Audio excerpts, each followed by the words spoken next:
Nau mai haere mai ki tēnei hōtaka.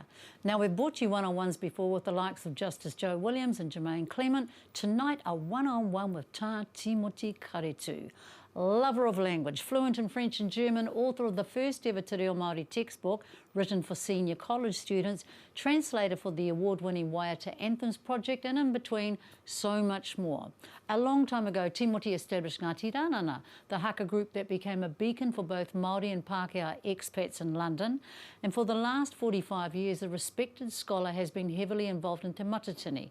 Despite having no children of his own, his leadership in the Kohanga Reo movement created a generation of Māori language speakers, and the invite-only Te Panekiretanga Māori Language Academy he co-founded shaped luminaries like Scotty Morrison, Paraone Gloin, Pānia Papa and Leon Blake. For many of us, Timoti Karetu is the godfather of the Māori language movement. He's witty, wicked and acerbic. According to him, the biggest sin in the world is to be mundane.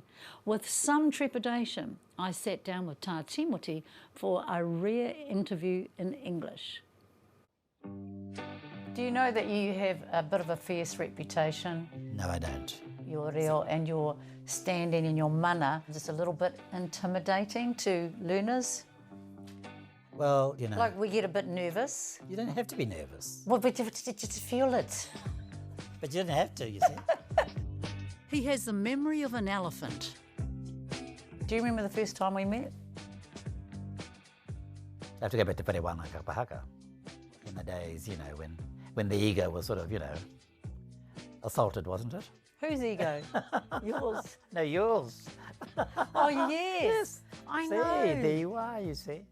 Me and my mate Erina Hom Flavel, you asked us to go into the kapahaka because you knew we were St. Joe's girls. Yes.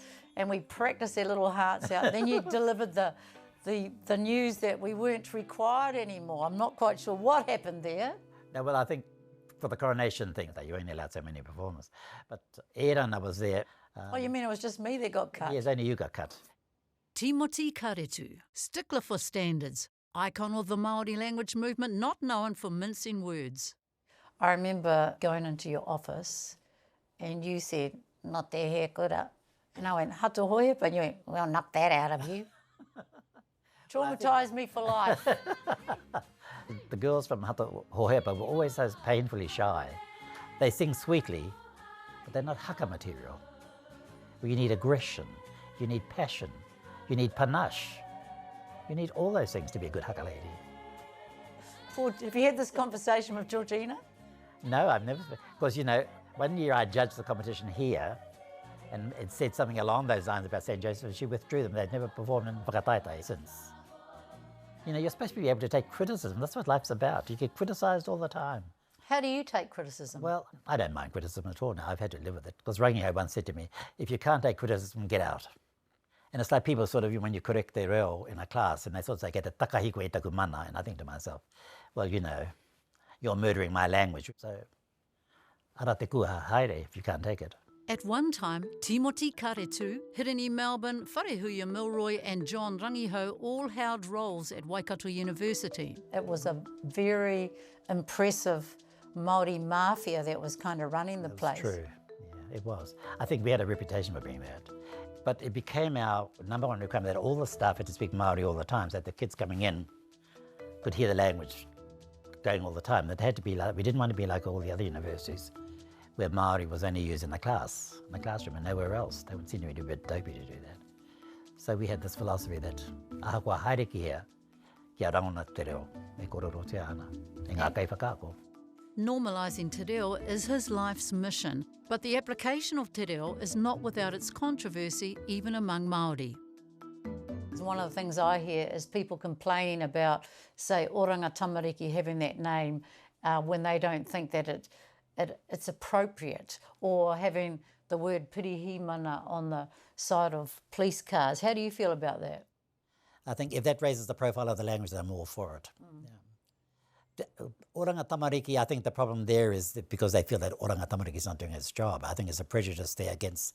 That's totally the issue. Not the name, it's the department and what it does, yeah.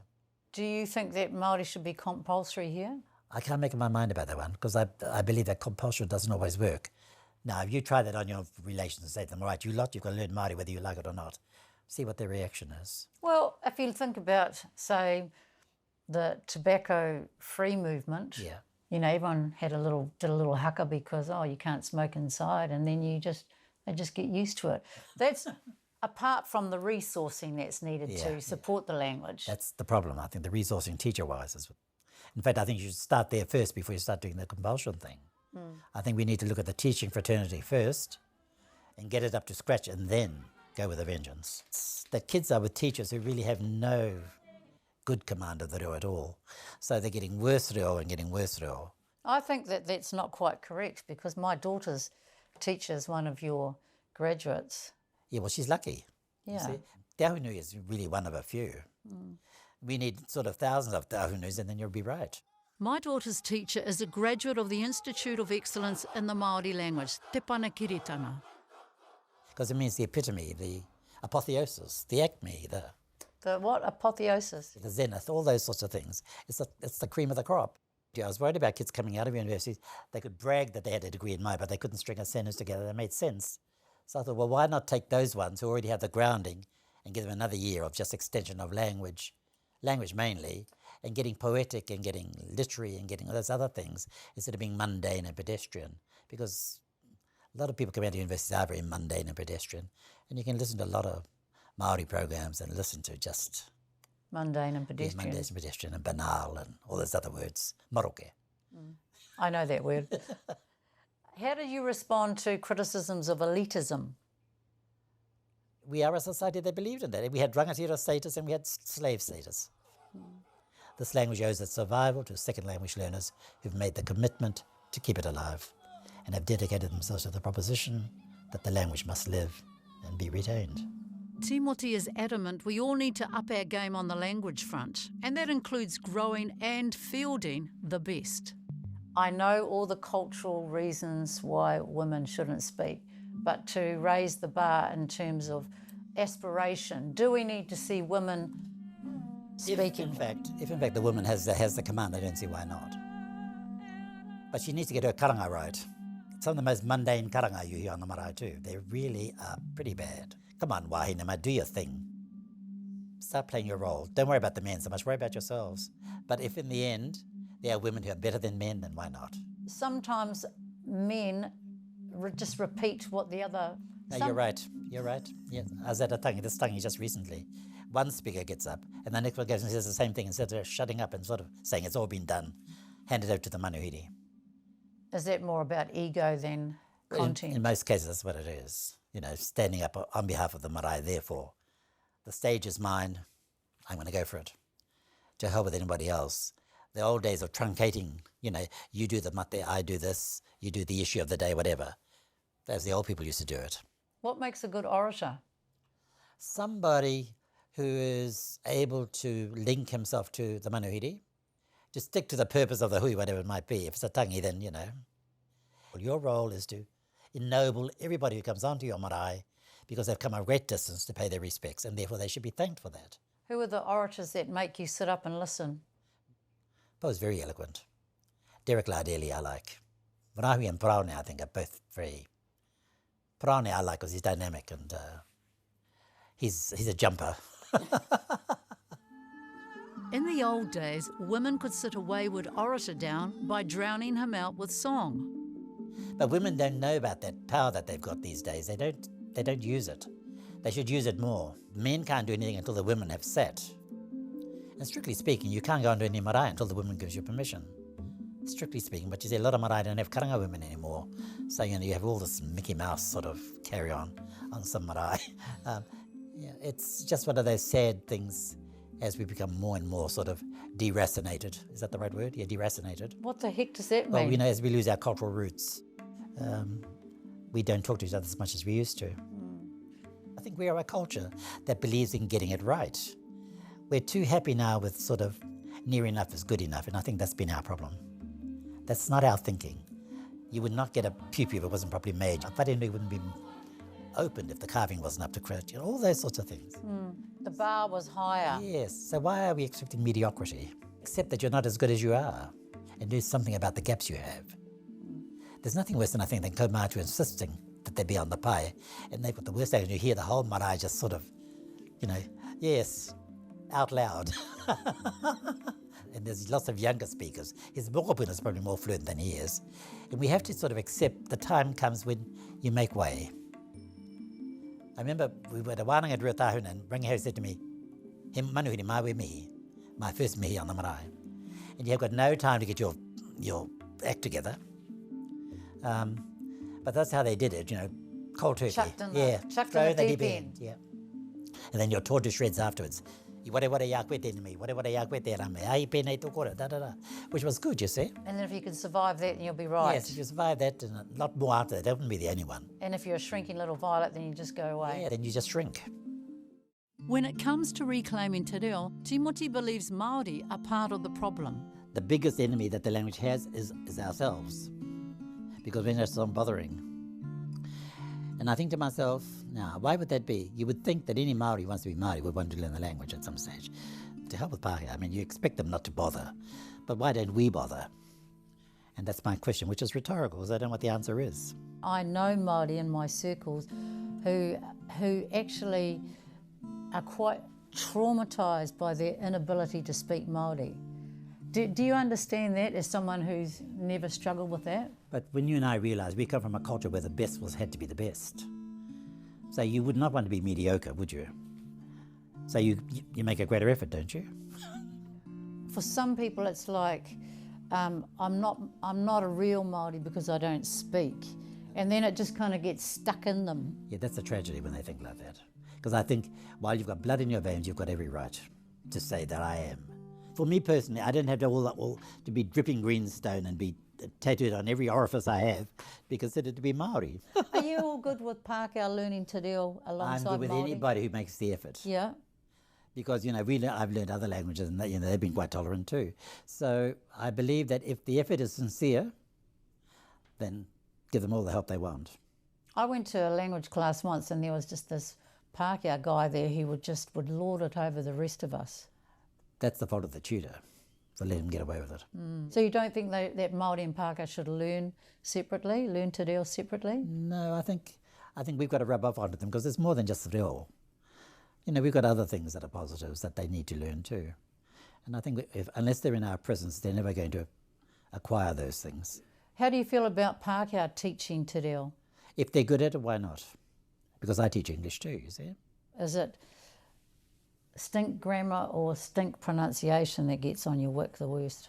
Stink grammar and just not caring about it. In 1987, Timoti Karetu helped set up Te Taura Whiri. He became the very first Māori language commissioner. Waititi had just opened, and Katarina said there were so many words they didn't have. Let's make up some words, and that's what we did.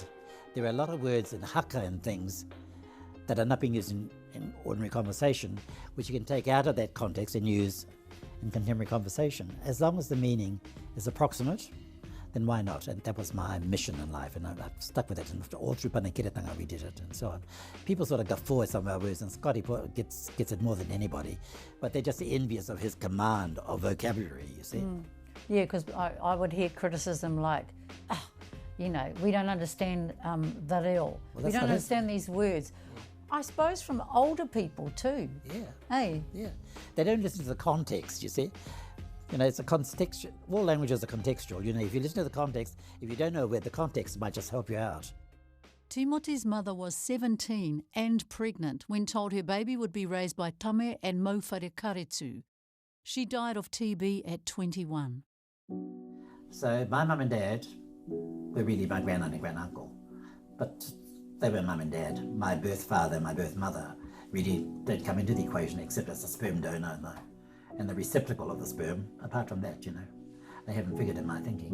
Timoti describes the custom of whāngai. Take the child on as their own, it's their child, and all the rest of the whānau accept you as being part of that whānau. They knew their whakapapa, and there was no sort of great revelation at the age of 15, well, your real dad is so-and-so. The old people never hid those things. You knew from the word go, as soon as you could understand, arato papa, arato mama. Nā rāua koe whakaputa ki te ao, nō reira. Ko rāua mātua, engari nā māua koe whakapakake. So I became this cute little thing that knew smart ass, Korero Māori ngā wā katono. His were humble beginnings. We had a one room dirt floor hut in Waikaremoana, which people can't reconcile me to. I was just about to say, in your beautiful home surrounded by art with plush carpet, I can't quite imagine you. There were people find it very difficult to reconcile me to that whole idea. But that's how it was. But everybody lived like that in Waikaremoana. It wasn't just us. You know, the whole marae got together to have paddocks and paddocks of kai. You know, this line for tangi, that line for birthdays, this line for whatever. And the ones that you chopped when you dug them up, that's what the family ate. You didn't eat the good ones. They went to the marae for the hui. There was really communal living as we don't know it anymore. And which is hard to talk about because people can't conceive of that sort of way of living anymore. Immersion in tūhoi wānanga gave Timoti a window into a different world view. We just sat there, Wharehu and I, just bathing it all in and listening to all the debates and, you know, go for days on end, 3 or 4 days at a time. They did not believe in taking a vote. It had to be consensus. Wow. Instead of taking the, you know, the majority vote. That's not how it worked. Yeah, it's fascinating, Yeah, eh? consensus, yes. Yeah. I think that's how I think all the tribes worked on that principle. It's when the Pākehā came and we suddenly, you know, make things easier, you can get a decision now. And that's really the salient difference between them and us, is that, you know, this current generation wants things now, is not willing to sort of consider the pros and cons and give it serious consideration before coming to a decision. Yeah, and then the consensus thing means you get buy-in, Yeah. whereas the majority rules, people are always going to feel marginalised, aren't Aye, they? tika. Yeah. Exactly it. Well, it's interesting when we talk about reo too, because it gives a window to the world, I guess. And an interview I did with Waina Jackson, he said, there is no word in Māori for guilty. The old people said, he o te katahi, ko te he o te katoa. It's collective guilt. Everything is collective, you see, with us. Yes. Yeah, because that's the only way you could get any discipline, I think, from people within the community.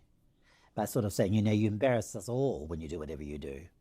It just doesn't work anymore, which is sad, because it was a good way of, you know, keeping the community well behaved. Do you think sometimes we're a bit romantic about our values now? I think we are. We're getting more and more so, I think. And it's coming from a generation that never lived through those philosophies or ever experienced them firsthand. And I think probably my generation is probably the last one of the dirt floor generation and all those sorts of things. There are a lot of, not only in Tūhoi, but in all the tribes. Timoti admires those activists who fought hard for te reo, despite not having it themselves. I always acknowledge them. That's the present situation where people who don't have it want their kids to have it and are doing everything to make that possible. Māori language revitalisation strategies have inspired and influenced other Indigenous nations, reaching up into the Arctic Circle right inside Sami villages. We Sami went to New Zealand to get the idea of how you guys had revitalised the language. We thought we'd be the first Māori that anyone's Sorry. ever heard of. Sorry, been there, done that. Yes. The lady comes up and goes, hello, are you the Maoris from New Zealand? We went, yeah. Do you know Timoti Karetu?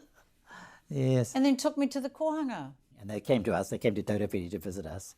So their journey is a bit different from ours. But the language is still being spoken, that's the main thing. Yeah. I mean, my band, when we've travelled the world, we've often done so basking in your glory. Oh, really? As kohanga reo, you know, Oh, wow. as the There you are. language revitalisation. Such is life. The fates, you know, the stars sort of align somewhere along the way. Have you enjoyed travelling the world with your younger crew? Rangiretanga it's been fun. I mean, there's haurangi and pōrangi and wairangi. Oh, I did All hear. the rangis you can list. But in the end, they're there. When you want them to be on, they're on. Yeah. Was it true that naked women have found themselves in your bedroom? Only one. She was given the wrong key when she went to got the key. It gave her my room key. But fortunately for her, I said, you're lucky it was me. She could be more safe if she tried. Who's your teacher's pets? The Pānia and Leon will have a special place in my heart forever and a day because of their devotion and their commitment. There's, you know, if I had a son, I think probably somebody like Joe would have been good. Just, you know, nice manner, nothing worries him unduly, and dedicated to the proposition of this or that, whatever. Yeah. How is it that you've actually maintained that focus and Because- not being distracted by other things that the rest of us get distracted by? Do you need a partner in life? My philosophy is, no mai, hoki atu, kei noho. Now, welcome, goodbye, but don't stay. There's never been a big love of your life? No, not really. No? No, not really. No, I tell a lie. Once, but once was enough. You never do it twice. I know you've done it twice, but you don't do it twice. And besides, you haven't got the time really to give to somebody when you're giving yourself to everybody. And I think that's for somebody who never sort of spawned kids himself. I have probably one of the biggest families in the country. And I think that's my blessing because, kids still ring me up from the beginning of Parikiretanga. And even the kapahaka wharewananga, those ties are still there. And so I think I'm lucky. Not many people could say that. But I've been lucky with my life. Is there a Māori word for retirement? No, I don't think there is. Because, as a kaumātua, you get more and more demanded, don't you, on the marae? You've got more and more importance the older you become, supposedly. And you just sit there and critique and say to the mountains, really, you don't need to say that, or you should have said this. Timoti Karetu, Ngai Tūhoi, Ngāti Kahununu, scholar, wit, linguist, godfather of the Māori language movement. He's packing up his books and moving back home to Waimarama. And watch the waves crash, and Right, Waiata. White Waiata, and hope that nobody comes to visit me because it'd be nice and isolated, but God. Is that a hint? That's not a hint. I think that's the flattering part. I think that's what's more flattering than anything else, that people actually want to come and sort of say hello and pop in for a cup of tea and things. I think that people feel they can do it, and that they do it, I think sort of says to me that I might have made an impression on them somehow or other. Okay. Anything else you'd like to say? Go home. You're so mean. And of course I went home. Tā Timoti e te pau whakawhirinakitanga o te iwi reo Māori, ko te mihi kei te moana te whānui, ko te whakaaro nui kei te moana te hōhonu.